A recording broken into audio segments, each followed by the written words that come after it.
So this is a follow-up to my last video with how much the science has done in regards to splicing and dicing DNA.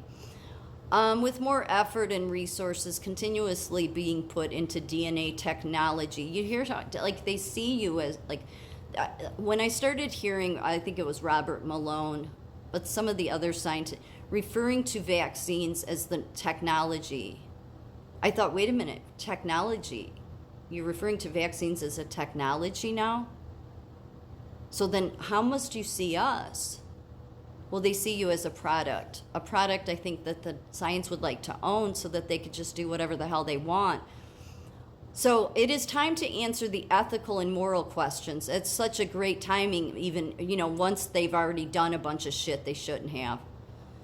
It is time to answer the ethical and moral questions we have put off. Currently, we are standing on the cusp, I can't see all of it, a future in which, here, let me just read this. This is the next part. It says, ethics. All of this amazing scientific advancement and discovery has brought us to a critical point in our genetic understanding and awareness of the human genome, putting the obvious and frightening prospect of genetically modified humans and designer babies to the side.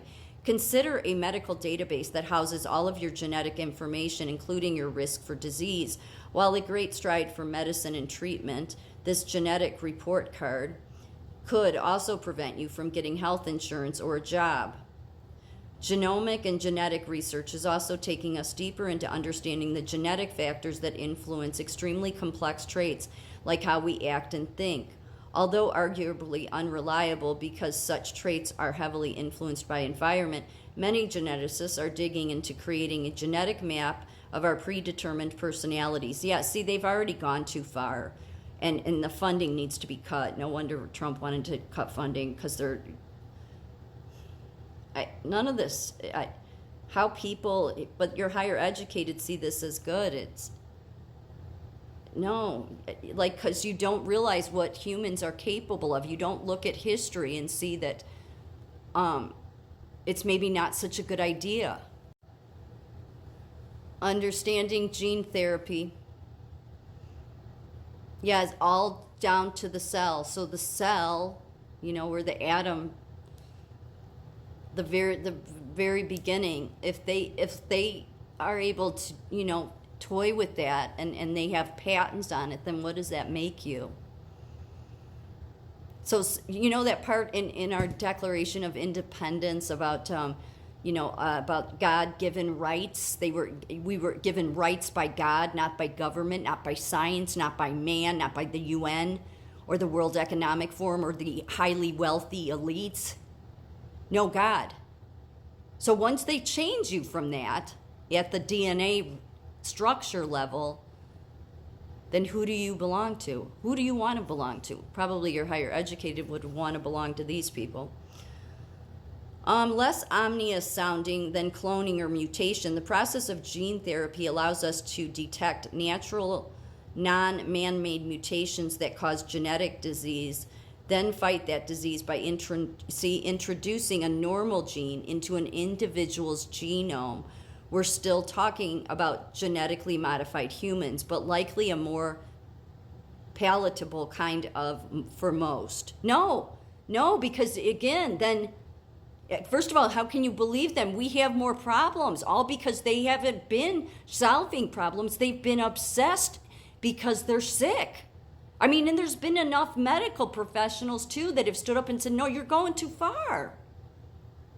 And I mean, even before 2020, back in the 90s, medical doctors were saying, no, they're crossing a line here. I mean, why would the Supreme Court not stop or somebody? But see, the science, because the elites fund all these universities and and these secret society, they just do whatever they want. They really do. So far, gene therapy has been attempted on somatic body cells for diseases like immune deficiencies, heredity blindness, hemophilia. And then there's germinal gene therapy. So germinal gene therapy hopes to replace dangerous mutations within the germline sex cells. So replace sex cells with normal genes, thus eliminating genetic disease from future generations. This goal has been achieved in animals on an experimental level, and humans may be next. Oh. And how many times has the science been caught that they've been doing it without telling people? Gene therapy would change the game of diagnostics and treatment in medicine because we can identify most genes that cause or increase the risk of particular disease. Yeah, I don't find comfort in any of this whatsoever because the track record of science is very unsuccessful. I mean, they look at all this as successful with their hybrid mules that they've created, and in case people didn't know. Yeah, I did show this in my last video. Yeah, 2003, a mule in Idaho, Gem, was the first hybrid animal to be cloned. Yeah, and Library of Health, National Institute Library of Health or Medicine has on there all stuff about cloning. So I'm not comforted by any of this because they've never really cured anything. And all the funding where we thought they were like curing things or doing has all created more we have, again, I keep saying it because I don't think people really want to look at this fact. We have more autoimmune disorders. We have no cures. There's never been a cure for anything. None. So now they want to say that we'll go in and we can genetically change this even for your offspring, your DNA. But the problem is it comes down to the patents. And since the science hasn't shown that they really were focusing on really trying to come up with solutions for any diseases, but instead just obsessed with everybody's genome, I don't know how they can be trusted. I think all of this is very sick.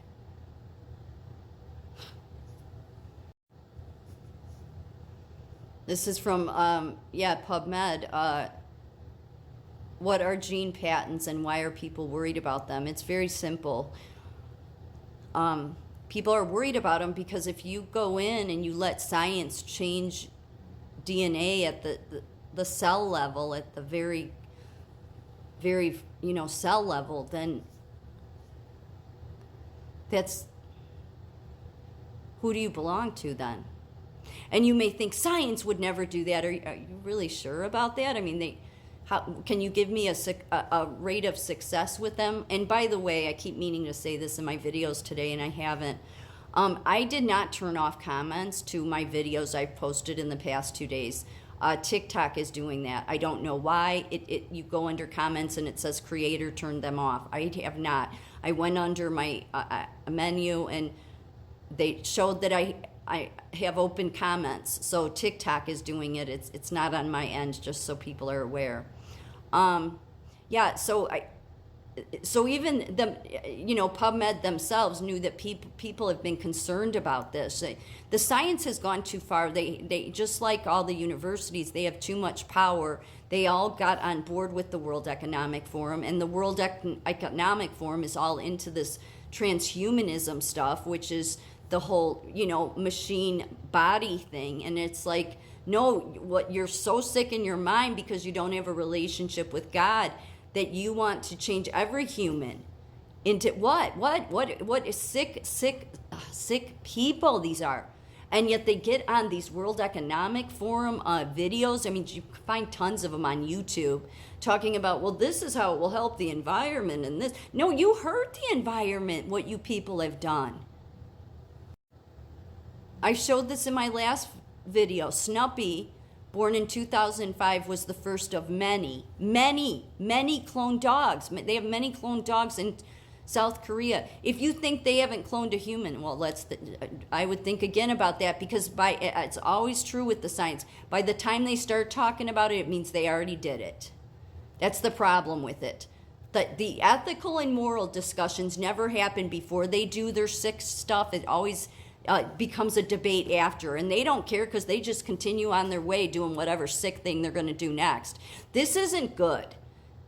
I know the higher educated, but you guys are the same people that march with Hamas too. So yeah, this is all going too far.